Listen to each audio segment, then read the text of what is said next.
everyone, welcome back to another banner reaction. I'm DTM as always, and we're expecting a new Heroes banner. Not a Fallen banner, that's the next banner. But yeah, super excited about this one. Judging by how the rotations are going, I think it's either going to be 3 houses or genealogy. Because genealogy, it's been a while, and 3 houses, it's also been a while, but I don't know, depending on what they do with 3 hopes, they might delay 3 houses to be like in June for like a sort of tie-in banner, which would definitely make them a lot of money. It's a lot of money. So I'm more leaning towards a genealogy banner, but I mean, we'll see. And yeah, as for who's in genealogy, I honestly have no idea, as again, I haven't really played genealogy or Thracia. Would be interested to see who the Ascendant hero is, though. For 3 houses, I could see them doing a church banner, and like saving like the tie-in banner if there are going to be one with like the more of the like the students. Yeah, I can see that. But yeah, without nothing else to do but to begin, as always, if you like the content, be sure to like, subscribe, hit the bell, all that jazz to help support the channel. Only takes 5 seconds to subscribe, but it truly does help this channel out a lot, and I really do appreciate all the constant support. And yeah, let's get in with the reaction.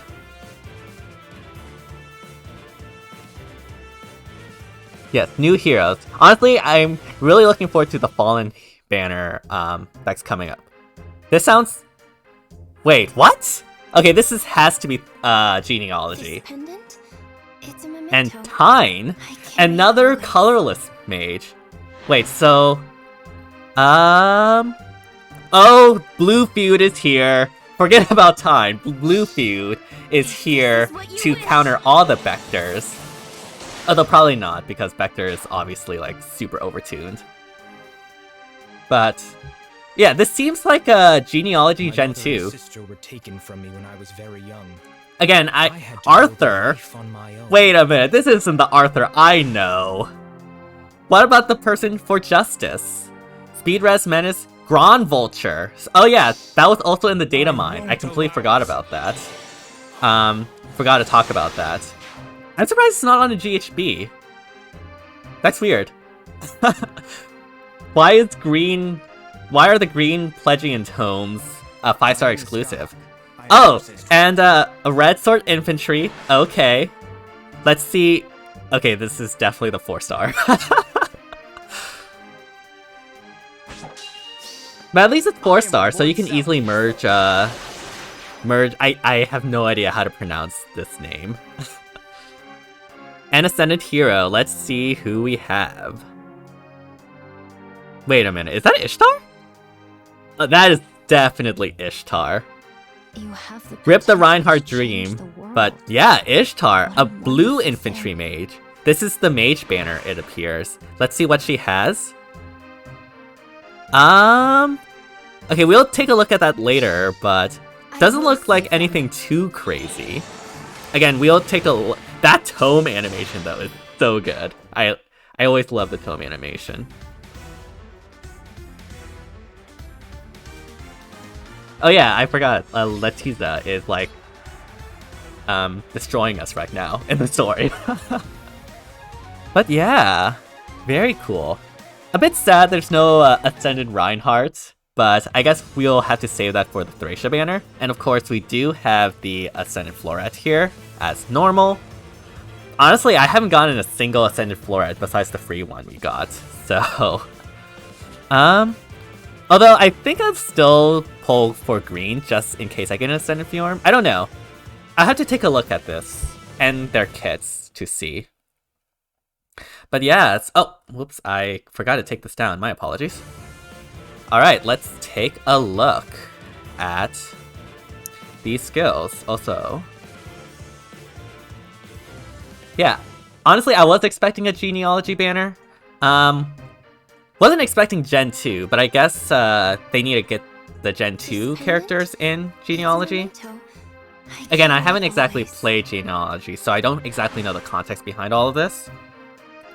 But yeah, let's get on to the skills. So Tyne is a colorless infantry mage with Thunderer tome.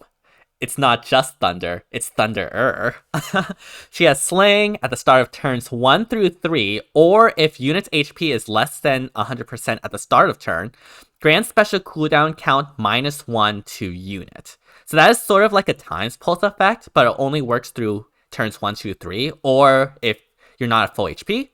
During turns 1, 2, 3, or if unit's HP is less than 100% at the start of combat, grants attack speed +6 to unit during combat, and also, if special triggers, excluding area effect specials, deal +7 damage, and neutralizes reduced damage by X% effects from non-special skills. Okay, so this is basically the Innis effect. So Tyne essentially is like a mage version of Innis. Obviously it has more other like special effects as well, like the times pulse in the turns 1, 2, 3, or if you're not at full HP. So if you like use a 2-turn special like Moonbow or Ruptured Sky, you can pretty much just pre-charge this without having to use times pulse, which is really cool.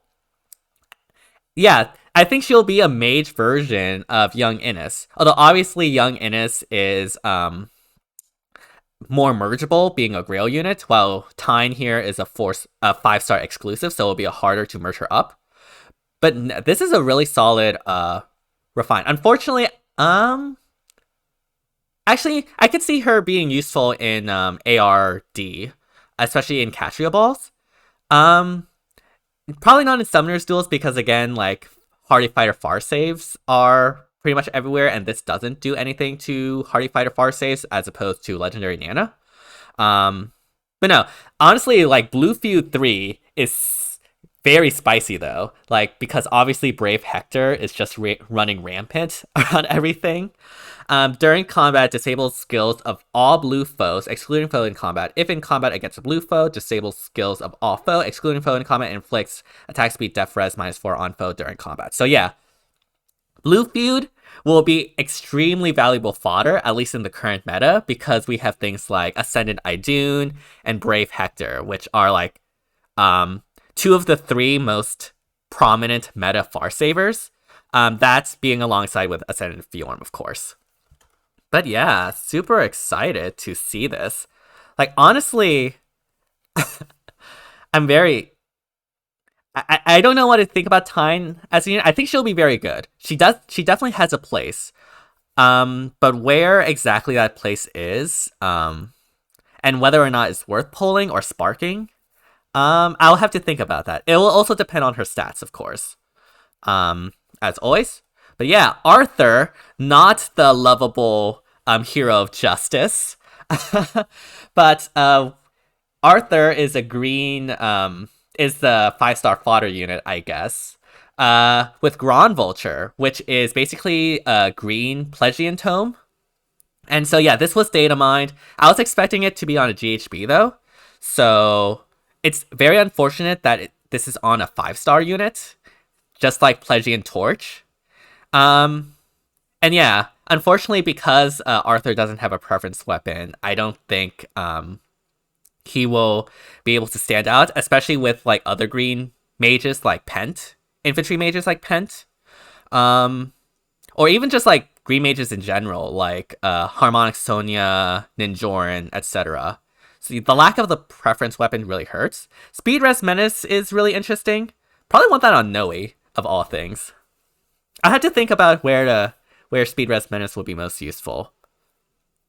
Maybe it's in what's the word? I don't know.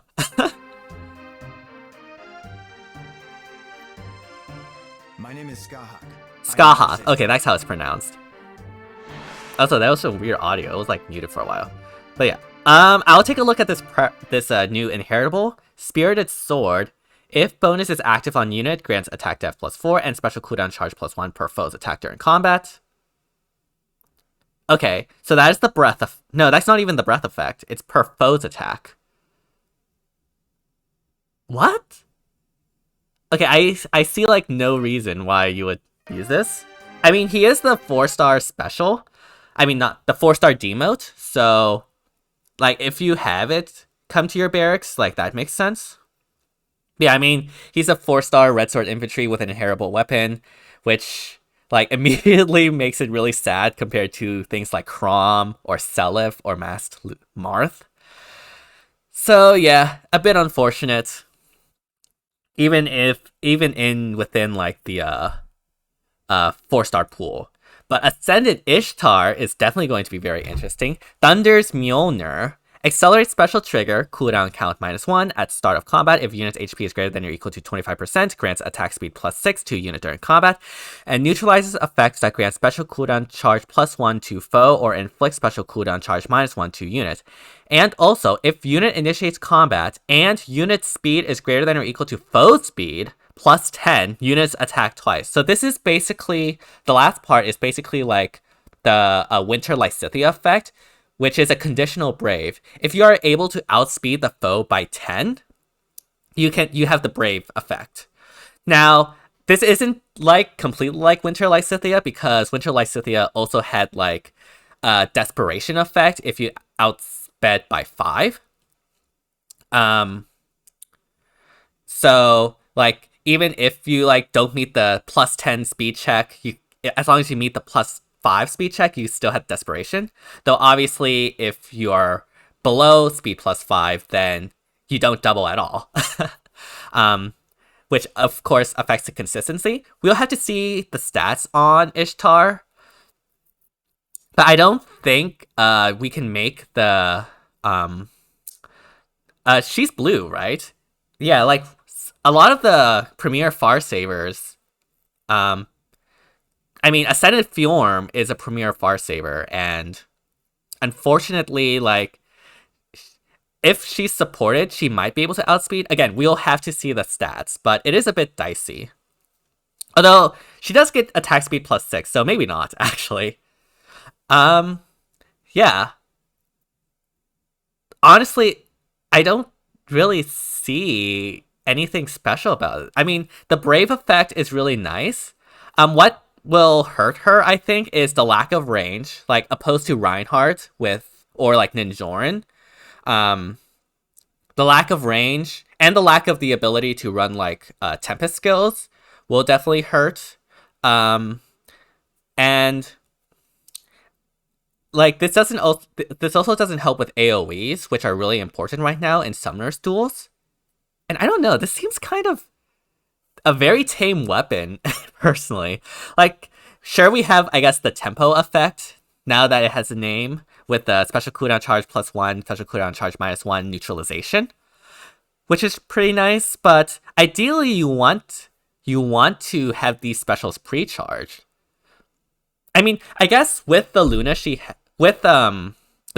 has, with Time's Pulse and the Slaying, Luna becomes 1 cooldown, and so as long as you get the Brave effect, you'll basically guarantee yourself a Luna proc. So in that way, she'll be definitely very hard hitting. The key, of course, is getting that Brave effect. I think that will be the key on whether or not this unit will be successful. That's my personal take. But yeah, very interesting unit. I will save them. I don't think she'll be that meta impactful, although her stats will definitely depend on whether or not she is meta impactful. So again, we'll have to wait and see on the stats. But honestly, at least from this initial impression... Oh wait, do we have the GHB unit? No, GHB unit's not here. Who is the GHB unit? Give me a second. Where are you?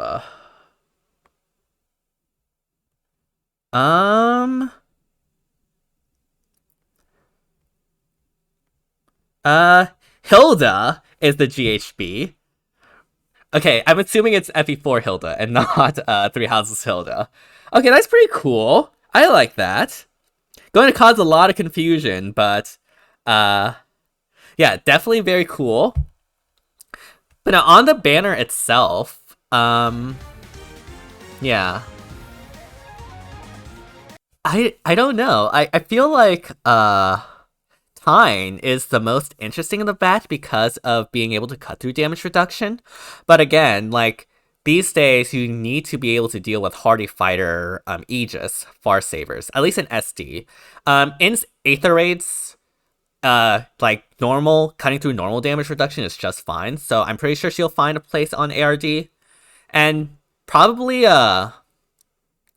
Ishtar as well, or maybe not. I don't know. Like Katria balls are like the only consistent defense these days, and so like the Brave effect is not as useful because you're relying on Katria to get the Brave effect. Maybe on Astra season, so that or actually maybe she will, or maybe not. Maybe she won't. Okay, for Ascendant Ishtar, her matchup against Ascendant Fiorm will decide whether or not she is going to be meta impactful, at least in Ether raids. But no, like, and otherwise, like, I'm feeling like this is a skip banner. Well, I was going to skip this anyways. Like, especially with a Fallen banner coming up soon. But at least from my initial impression, I don't see anything that is standing out that is a must pull or even a great pull or even just like worth sparking, right? So yeah, honestly, my advice on should you summon, I'll make a full video on an analysis once we get the stats, because again, I think a lot of these units' viability will depend on the stats of these units. But yeah, for me personally, I'm going to skip. And yeah, let me know whether or not you're excited for this banner and whether or not you're planning on pulling them or not. And hopefully y'all enjoyed this reaction. If you did, be sure to like, subscribe, hit the bell, all that jazz to support the channel. Only takes 5 seconds to subscribe, but it truly does help out this channel a lot. And I really do appreciate all the constant support. And yeah, let me know whether or not you're going to summon. And see you all next time.